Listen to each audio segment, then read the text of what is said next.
This is the VOA Special English Development Report. Each year since 2001, the American State Department has published a Trafficking in Persons report. It measures efforts by countries to fight human trafficking. This year's report adds the United States for the first time. The Federal Bureau of Investigation says people are being trafficked into major cities nationwide. Tim Whitman at the FBI is an expert on the problem.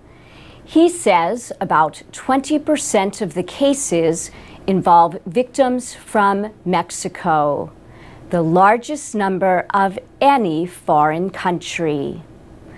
Bradley Miles is with the Polaris Project, an organization that fights trafficking. He calls it a very serious problem in the United States. He says some of the victims are forced to work in homes of the wealthy and at restaurants.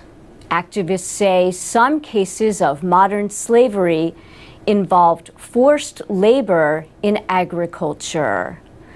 But more than 80% of suspected incidents involve the sex trade.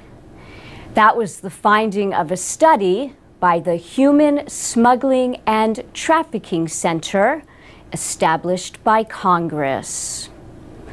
The Polaris Project operates a telephone hotline that receives calls from around the country, from states such as Texas, California, New York, and Florida. Bradley Miles says one of the top 5 cities where calls come from is Washington. Victims in the nation's capital include women from South Korea, China, and Latin America. Some victims are American citizens. Deborah Sigmund started a group called Innocence at Risk. She says most of the victims of human trafficking come from economically troubled countries.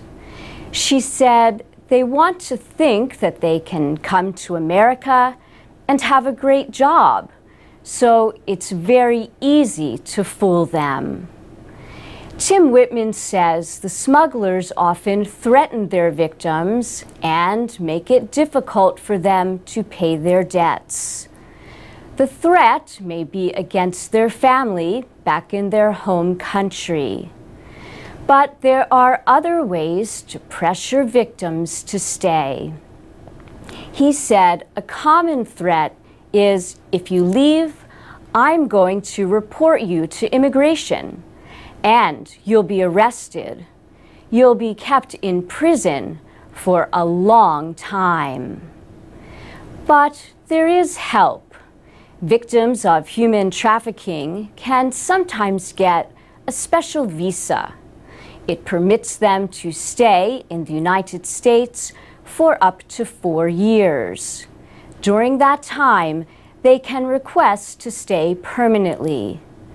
But with threats, a language barrier, and fear of the legal system, victims are often unwilling or unable to seek help. And that's the VOA Special English Development Report.